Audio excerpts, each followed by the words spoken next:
남편이 순교한 뒤 나는 갓 2살이 된 내 아들 경한의 손을 잡고 제주도 유배길에 올랐어. 3,000리 먼 길, 우리는 그저 서로의 온기에 의지하며 견뎌냈지. 배가 추자도에 닿았을 때 나는 그곳에서 우리가 헤어져야 한다는 것을 알게 되었어.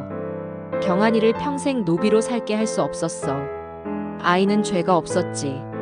내 품에 안겨있던 경한이는 어머니의 불안한 마음을 아는지 칭얼대며 내게서 떨어지려 하지 않았어. 하지만 아들의 목숨을 살리기 위해서는 이 지옥 같은 이별을 견뎌내야만 했어. 배에 오르며 돌아본 추자도 해변에는 하염없이 울고 있는 내 아들의 모습이 보였어. 나는 기도했어. 하느님, 이 아이를 지켜주십시오. 이 아이를. 정난주는 조선 후기 실학자 집안인 나주 정씨 가문에서 태어났어. 그녀의 아버지는 정약현이고 정약용, 정약전, 정약종은 그녀의 숙부였어.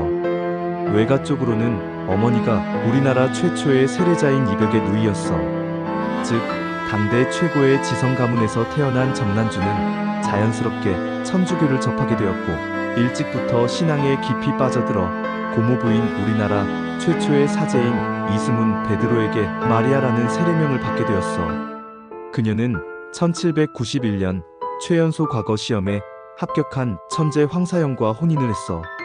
황사영은 16세의 어린 나이에 과거 시험에 합격하여 정조 임금의 총애를 받았어.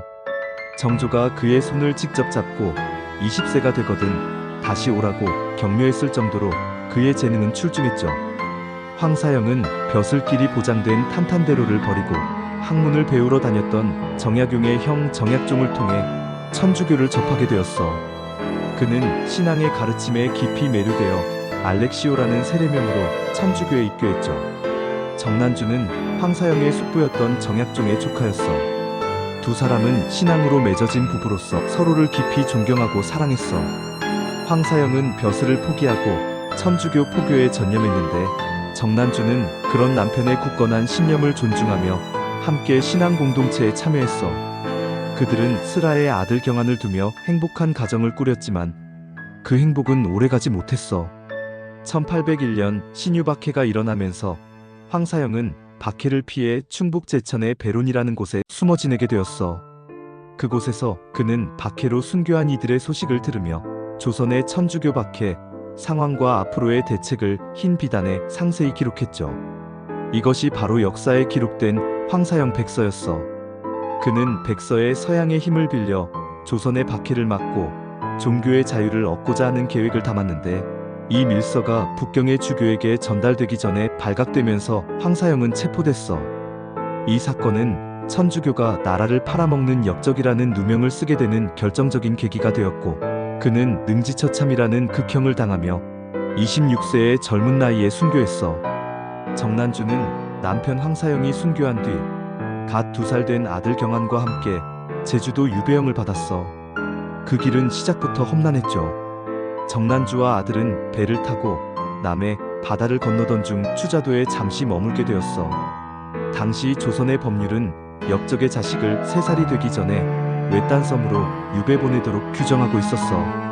2살이었던 경한은 추자도에서 추자도의 노비로 살 운명이었죠. 정난주는 이 사실을 알고 아들의 목숨이라도 구해야 한다는 절박함에 가슴이 찢어지는 고통을 겪었어. 어머니의 품에서 떨어지려 하지 않는 어린 아들을 두고 정난주는 눈물을 머금고 추자도에 아들을 내려놓을 수밖에 없었어. 뱃사공과 포졸에게 부탁해 아들을 추자도에 내려놓고 아이가 뱃길에 바다에 빠져 죽은 것으로 거짓 보고를 하기로 하였어. 아들과의 생이별 후 정난주는 홀로 제주도로 향하는 배에 올랐죠. 그 슬픔과 고통은 말로 다 표현할 수 없을 정도였어. 이후 정난주는 제주도 대정연에서 37년간 관노비의 삶을 살았어. 하지만 그녀는 명문가 양반 교수로서의 품위와 학식을 잃지 않았지. 모진 시련 속에서도 신앙의 끈을 놓지 않았고 뛰어난 학식과 교양으로 마을 주민들을 교화시켰어. 덕분에 노비의 신분이었음에도 불구하고 주민들에게 한양 할머니라 불리며 존경을 받았어. 정난주는 1838년 병으로 세상을 떠났고 그녀를 따르던 이웃들이 유해를 정성껏 안장해 주었어. 그녀는 비록 피를 흘려 순교하지는 않았지만 평생의 고난을 신앙으로 이겨냈다는 점에서 백색 순교자로 추앙받고 있어. 한편 추자도에 남겨진 아들 경아는 다행히도 추자도에 살던 오씨 성을 가진 어부에게 거두어져 살아남을 수 있었어. 이 어부는 어린 경아를 자신의 아들처럼 길렀다고 해. 경아는 이처럼 추자도에서 평생을 살았고 그곳에 묻혔어. 추자도에는 지금도 그가 살았다는 마을과 묘소가 남아있으며 그의 후손들이 지금도 마을에 살고 있어. 정난주 마리아는 제주의 첫 번째 천주교인으로 기록되며 대정에 130년 동안 묻혀있다 1970년대 수소문 끝에 그 묘를 찾게 됐지. 그 후 순교자 묘역으로 단장하고 대정성지로 조성되어 많은 천주교 신자들의 순례길로 방문되고 있어.